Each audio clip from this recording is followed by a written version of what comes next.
Hi guys, it's me Nix, and I hope that your day is going wonderful and great.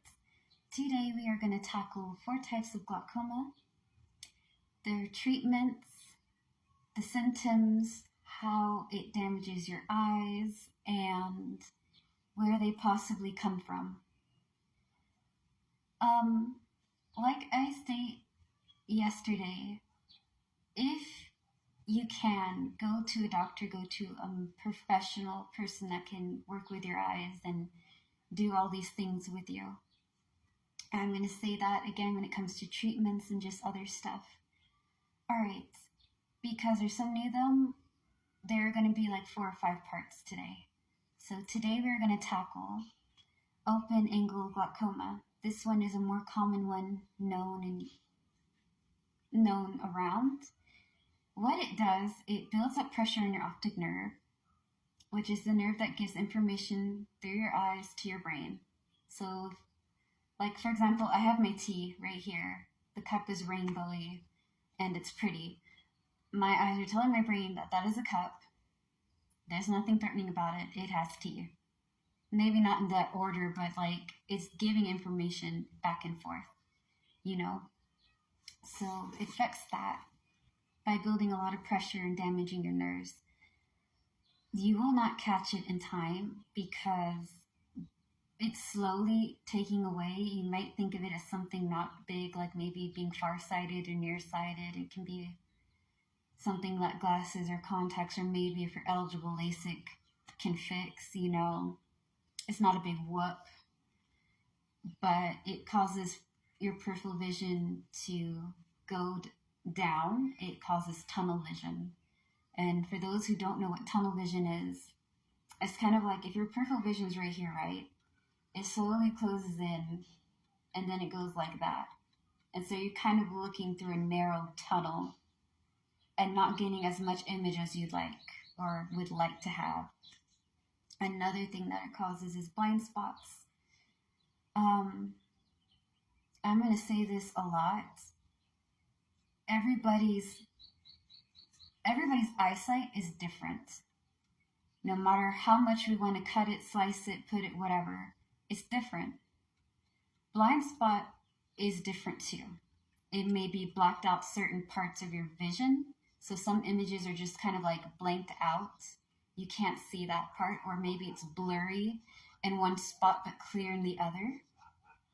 Or it's watery, or just is out of focus, is out of your reach to be able to tell what that spot is or what that area of your vision is.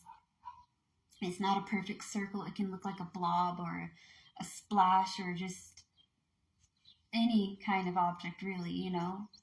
It's just in something that you can't see particularly all the way through and clearly. It doesn't give you the full picture. It gives you pieces of a picture. That's what blind spots are.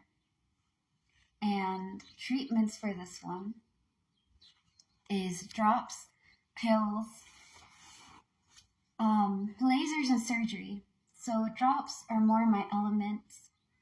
I can kind of be able to give you guys more insight on that because I do it myself. Drops are going to be for all sorts of things. There are not drops only to lower your pressure. Maybe it's to keep your pressure from getting too low, not having a lot going in there, and that's causing damage and problems. Or it fluctuates from going high one moment and going down the other moment, and it needs to be stable. There are going to be different drops for that. They may ask you to take your drops morning, evening, night, or twice a day, depending, giving it enough time for a space. If you're doing multiple drops, you should not put one drop in and then the next, after that, put another drop in afterwards. You need to give it some time to do its stuff and not be able to mix 2 types of medicines or chemicals or whatever it may be in your eyes, because that's just not safe. It's not wise. And you don't want to cause damage, or maybe they don't mix like that, but they mix when you give them space and time for one of them to go in, take time to work, do what it needs to do, then maybe 15 or an hour later, take the other drop. if you're doing eye drops or any form of medicine, this helps me a lot. Set an alarm. Set an alarm that tells you to take your drops, because I take mine at night, and if I don't have my alarm on, as silly as it is, I'll forget. I'll just assume that I took it already. But my drops need to be taken every day, like completely close to at least 24 hours. So that the alarm for me on a daily helps me just keep them on track. So that way I don't accidentally forget to take it for a day or two. I kid you not, that happens. So since I've been doing the alarm clock, it helps a lot. And like I said before, you are going to have different drops do different things. Having that being said, you're going to have different effects, whether it's eye drops or medicine. Maybe you're lucky and you won't get any side effects at all. You'll just be, it'll be a piece of cake. It'll be easy breezy. And others, it may not be that breezy or easy.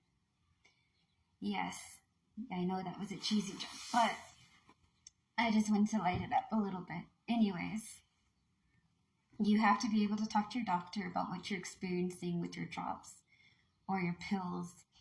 My drops used to burn my eyes really badly, and they used to have sleep out of my eyes, like the crud that you wake up in your sleep.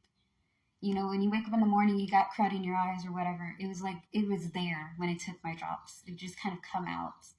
It drove me crazy. Absolutely hated it. I went to my doctor when I got to see them and be like, is this normal? They said, of course it is. Batting an eyelash, yep, this is normal. It's fine. It'll slow down. It'll go away. The crud out of my eyes stopped. The burning is not as intense as it was the first time. So, you'll have drops to lower it or rise it or keep it stable. They're different drops for different things, and that's something you'll have to make sure that you go over with your doctor. Anything that you're afraid of, if you're not comfortable taking drops, see other options. Like, we're going to come on to pills, right? You may, instead of take drops, you may just take pills. There might be a pill that you can take for your glaucoma or your eyes that maybe alongside with vitamins will be able to level it out and make it more manageable for you and give you some time before it gets nasty, or if maybe just put at a standstill. Talk to your doctor about it. There are all sorts of pills that you can take. I'm not familiar with it. I know, like, when my friends, he takes some, and he's doing great. Not like, I'm gonna say when he's doing great, like, he is cool with it and it works for him. So maybe it might work for you too. And if pills and drops are not doing it, your pressures are just too high, too radical, don't come against me for that one. But like, if it's just too much to handle, there is laser and there's surgery. Now the lasers, it can be a multiple of things, and I'm going to kind of go in and out of that one because lasers are actually quite a bit of some of the treatments for the others. So they're going to make a channel in your eye that's going to take all the fluids that are building up in your eyes, causing you to have really bad pressure, to go somewhere else and just drain out or flow somewhere where it can be able to not cause you so much damage. They say that lasers are painless, that you shouldn't feel a thing. I'm going to say different bodies, different reactions. If I did laser surgery and it worked really good for me, I'm not going to say it's the cure-all, feel-good-all moment. Like, if it worked for me, it's going to have to work for you. No, you're a different person. You're going to react to it differently than I did. I'm looking at my time. I only got a few minutes, so I might cut in front of what I'm trying to tell y'all. Anyways, that is also an option to get treated for your open angle glaucoma if the pills and the drops are just not working out of hand. The last one is surgery, and I'm going to talk about that on the next video. So stay tuned. Thank you guys.